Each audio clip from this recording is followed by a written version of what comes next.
বাজার থেকে কিনে যে পনির খাচ্ছেন বা খাওয়াচ্ছেন তাতে কোনো ভেজাল নেই তো? কিংবা খাবার দোকান, রেস্তোরাঁ অথবা মিষ্টির দোকানের পনির স্বাস্থ্যকর তো?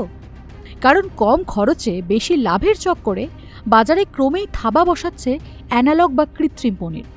গ্রাহকরা অজান্তেই আসল পনিরের বদলে কৃত্রিম পনির খাচ্ছেন। জানেন ঠিক কি এই অ্যানালগ পনির? নামই বা এরকম কেন? রিয়েল পনির হচ্ছে দুধ বা মিল্ক ফ্যাট থেকে যেটা তৈরি হচ্ছে, তার মধ্যে কোনো পাম অয়েল থাকছে না, ইমালসিফায়ার স্টার্চ কিছুই থাকছে না।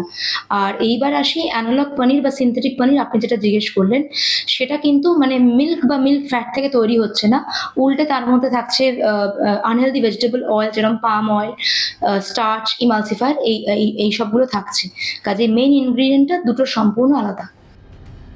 সম্প্রতি ছত্তিশগড়, মহারাষ্ট্র, গুজরাটের ফুড অ্যান্ড ড্রাগ অ্যাডমিনিস্ট্রেশন বা এফডিএ একাধিক হোটেল, রেস্তোরাঁ, ক্যাটারিং সার্ভিস সহ ক্লাউড কিচেনগুলিতে হানা দেয়।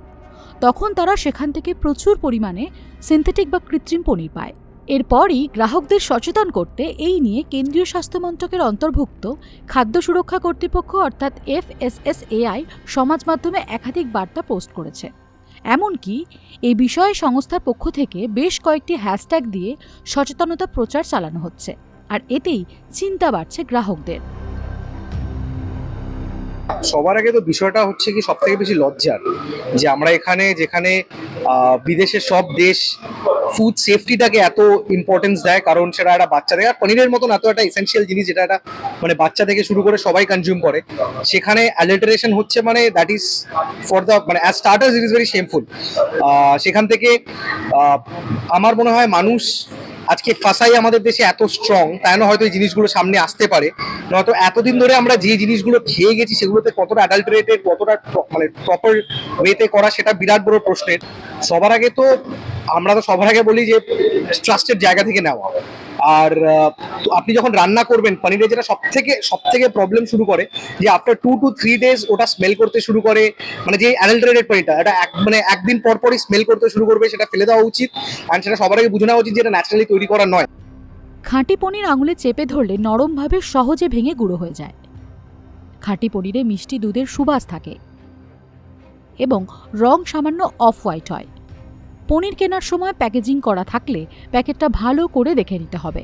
উপাদান হিসেবে যদি দুধ ও দুগ্ধজাত ফ্যাটের কথা লেখা থাকে তাহলে সেটি খাঁটি পনির, আর যদি সেখানে ভেজিটেবল অয়েল থেকে স্টার্চের মতো উপাদান থাকে তাহলে সেটা কৃত্রিম পনির।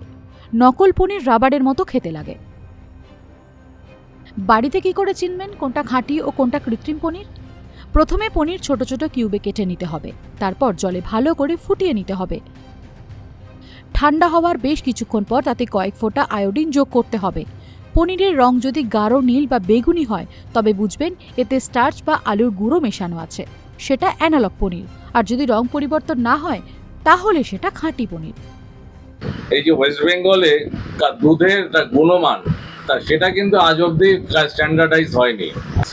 তা সেটা এই আমাদের যে FSSAI আছে, ফুড কন্ট্রোল আছে, এদের আরো অ্যালার্ট হওয়া দরকার। আমাদের যেখানে সোর্স, আমরা যারা মিষ্টি বিক্রেতা, আমরা তো দুধটা বানাই না, আমরা বানাই মিষ্টান্ন বানাই, পনির বানাই, দই বানাই। এবার আমাদের তো তাদের উপরেই নির্ভর করতে হয়। পুরো মিল্ক যে ইন্ডাস্ট্রি, মিল্ক যে মার্কেট, এই মার্কেটটা যেখান থেকে মিল্ক প্রকিউর হচ্ছে, যেখান থেকে আসছে, এই যে পুরো একটা চেইন, এই যে সাইকেল, এইটা কিন্তু দীর্ঘদিন ধরে এটার মধ্যে একটা বিনিয়ম আছে। এটা দুধ ছাড়াই পনিরটা তৈরি হয়ে যাচ্ছে, মানে সেটা একটা সাংঘাতিক ব্যাপার। কৃত্রিম পনির শরীরের কি কি ক্ষতি করতে পারে? রিয়েল পনির হচ্ছে খুব ভালো সোর্স অফ ক্যালসিয়াম আর প্রোটিন। আর সিনথেটিক পনিরে যেহেতু দুধ বা দুধের মানে মিল্ক ফ্যাটটা থাকছে না, কাজেই প্রোটিন বা ক্যালসিয়াম কন্টেন্ট কিছুই থাকছে না। রিয়েল পনিরে যদি 18 থেকে 20 গ্রাম প্রোটিন থাকে পার 100 গ্রামস, আর্টিফিশিয়াল বা সিনথেটিক বা অ্যানালগ পনির যেটা বলছেন তার মধ্যে 5 থেকে 10 গ্রাম কিন্তু আপনার প্রোটিন থাকে। কাজে বুঝতেই পারছেন অনেকটা কম। আর ক্যালসিয়াম একদম নেগলিজিবল কি থাকে না বললেই চলে অ্যানালগ পনিরে, যেখানে আমরা জানি রিচ সোর্স অফ ক্যালসিয়াম আমাদের রিয়েল পনির। তার মানে কেউ যদি মানে খুব অনেক দিন ধরে এই ধরনের সিনথেটিক পনির খায় তাহলে তার শারীরিক সমস্যা কি হতে পারে?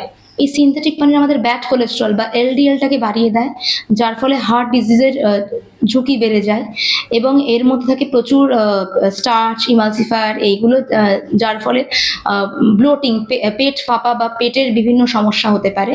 আর নিউট্রিশনাল ইম্পর্টেন্স তো অ্যাজ সাচ নেই বললেই চলে। অন্তঃসত্ত্বাদের জন্য খুব ক্ষতিকর এই কৃত্রিম পনির, বাচ্চার জন্য ঝুঁকির বিষয়। পাপড়ি চট্টোপাধ্যায়ের রিপোর্ট, ইটিভি ভারত, কলকাতা।